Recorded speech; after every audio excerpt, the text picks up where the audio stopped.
Mr. Daschle, I'm Nancy Fishback. I'm a moderator for our Community Healthcare Discussion Group. I'd like to introduce you to Dr. Palmer.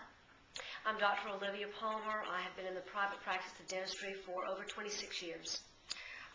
Instead of going through all 7 questions that you suggested, we're going to start with question number 1 and just focus this 3 minutes on that. Briefly, from your own experience, what do you perceive is the biggest problem in the health system? My perception of the biggest problem in our healthcare system today is insurance companies. Insurance companies stand in between the doctor-patient relationship, whether it's dentistry or medicine. They dictate what procedures practitioners can be paid for, and their true concern is not the welfare of the patient, but the welfare of the insurance company and their shareholders. Do you accept insurance? I do not accept insurance, and I stopped accepting insurance in 1999 because it doesn't pay for anything that the patient truly needs. For example, if a patient needs a filling, we don't use amalgam anymore because it has mercury in it. It can crack teeth. Mercury is poisonous. We use composite resin. We haven't used amalgam in 15 years. Insurance companies, dental insurance companies today still will not pay for composite resin in a patient's back teeth. They only pay for amalgam. So they transfer the procedure code down to an amalgam, which carries a much lesser fee. The patient, if the patient's bill is $100, the insurance company should pay 80% of $100, but they say no, they should have had an amalgam done, so they're going to pay a much lower fee of about $50, and they pay 80% of that. So the patient doesn't really get any benefit from having dental insurance at all. Okay. What is your passion? Why are you in? Well, one of my biggest passion is I work with infants born with cleft lip and palate, and so in that arena I am subject to medical insurance.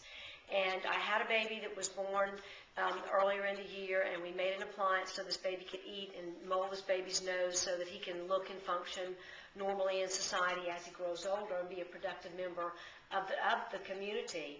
I was paid by Medicare, I believe, a government agency, to perform this procedure earlier in the year.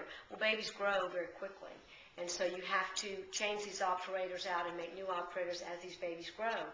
Last week, when I made a new operator for this baby, I was told by the government agency in Columbia, South Carolina, that I was not going to be paid for this procedure at all because I was not an oral surgeon. I said, well, I wasn't an oral surgeon earlier in the year, nor have I been for the past 26 years that I've been doing this work. And so what is the discrepancy there? And she said, oh, well, we've had our funding cut, and so now we just don't have any money to pay for this. Okay. So how's this baby supposed to eat? Okay. My name is Gail Walter, and I work with the South Carolina Cancer Alliance, both as a volunteer and more recently as a part-time staff coordinator for policy and advocacy issues. And what we have spent incredible energy over the last 3 to 5 years is at getting access to preventive cancer screening services for our state, all of the people in our state.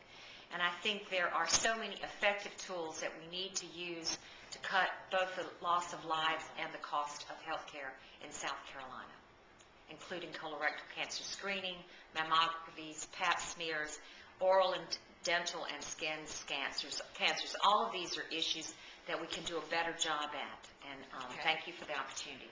Yeah. When I went in for my screening, I'm over the age. This is the year I'm supposed to get my screening for a colonoscopy. And the doctor called to let me know it was $600 for his fee.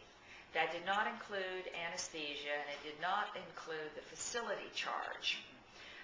My health insurance covers a yearly PAP, a yearly mammography, but it does not cover the colonoscopy. My dishwasher broke. I bought a dishwasher. Well, one of the things we've done in South Carolina is try to increase access to insurance that covers colonoscopy and colorectal screening. Blue Cross Blue Shield this year has offered colorectal screening as part of their prevention package, and also the state health workers and Medicaid for the first time are available to use colorectal screening procedures within their health plan. We're making progress, but it's biting at the edges, and I really think we need to just step back and say, how can we do this better? There's enough money in the system. Let's use it in a way that provides affordable preventive and chronic disease management for all of our citizens in South Carolina. So from this little blip here, I think I need to shop around for a different insurance company. I don't know that shopping around is going to be the solution. My feeling is that we need to look at what works, look where the cost savings are, and start building a system that provides preventive and chronic disease services to all of our citizens and makes a healthy lifestyle and gives the individual both choice and responsibilities. Thank you.